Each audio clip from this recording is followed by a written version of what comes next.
श्री राम जय जय राम। श्री राम जय राम। श्री राम जय राम। ओम नमः शिवाय। ओम नमः शिवाय। ओम नमः शिवाय। योग वासिष्ठ दिवस क्रमांक 463। उपशम प्रकरण सर्ग 82। हे चित्ता, आता यावर तू कदाचित असे म्हणशील की शब्द स्पर्शादी विरुद्ध धर्मांनी युक्त असलेल्या सूक्ष्म पंचमहाभूतांचे पंचीकरणाच्या योगाने ज्याप्रमाणे एकीकरण होते, त्याचप्रमाणे आत्म्याचे आणि माझे एकीकरण होण्याला काय हरकत आहे? तर याचे उत्तर असे आहे की जगातील प्रत्येक द्रव्य जरी पंचीकरणाच्या योगाने बनलेले असले तरी द्रव्यामधील गुण हे केव्हाही द्रव्याचाच आश्रय करून राहतात. परंतु द्रव्य आणि गुण हे परस्पर विरुद्ध नसल्यामुळे त्यांचा संयोग होऊन दोहोंचेही अस्तित्व कायम राहू शकते. संवित आणि तू यांच्या एकरूपतेची स्थिती मात्र अशी होऊ शकत नाही. कारण संवित व तू यांचे चेतनत्व व जडत्व हे धर्म अत्यंत विरोधी असल्यामुळे तुझ्यापासून संवित निराळी झाल्यास तुझे अस्तित्वच नाहीसे होणार. कारण संवित शिवाय जडाची उत्पत्तीच संभवत नाही.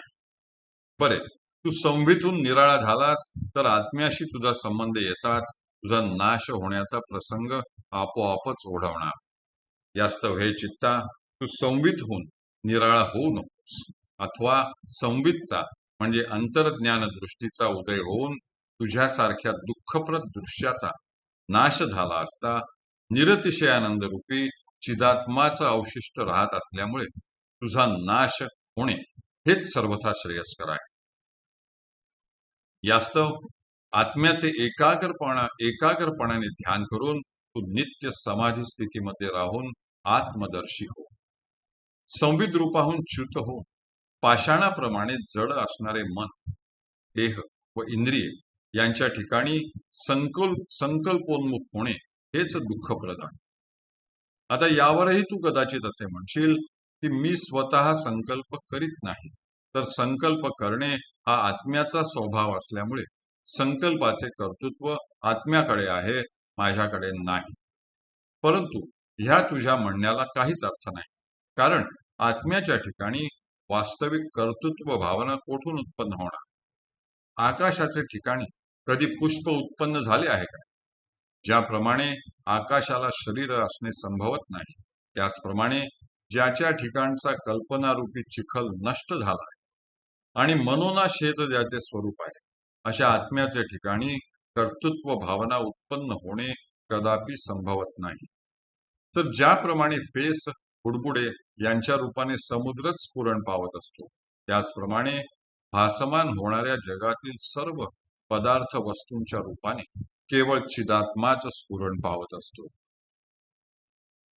ज्याप्रमाणे समुद्रामध्ये जळजळीत निखारा असण्याचा कालत्रही संभव नाही, त्याचप्रमाणे चित्ता, तुझ्या कल्पनेमुळे या जगामध्ये नाना विधत्व भासमान होत असले तरी एकमेवाद्वितीय अशा चिदात्म्यामध्ये द्वैताची कल्पनाच मुळी संभवत नाही. आत्मदेव हा कल्पनारहित असून देह आणि मन ही दोन्ही जड आहे. यामुळे विवेकदृष्ट्या विचार केला असता हे निराळे, हे शुभ, ते अशुभ इत्यादी कल्पना आकाशातील सुवर्ण कल्पनेप्रमाणेच मिथ्या होत. सारांश म्हणजे संवेद्य व कल्पनारहित असलेली संवित हीच ह्या जगाच्या रूपाने विस्तारली गेली आहे. अशा स्थितीत त्या संवितमध्ये मी, तू, तो इत्यादी कल्पनांना तत्वतः अवकाश कोठून मिळणार? अनादि अनंत, रूपरहित, सर्वगत आणि अपार अशा चिदात्म्याच्या ठिकाणी कल्पनेचा आरोप कोण करणार? आकाशामध्ये ऋग्वेदासारखा एखादा प्रचंड ग्रंथ कोणी लिहू शकेल का?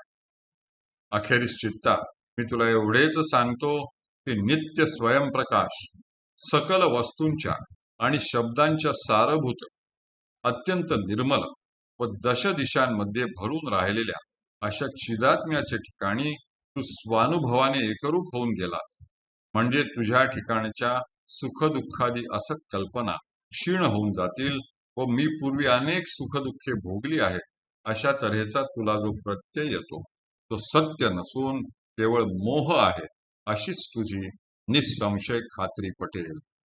हरि ओम तत्सत. हरि ओम तत्सत. हरि ओम तत्सत.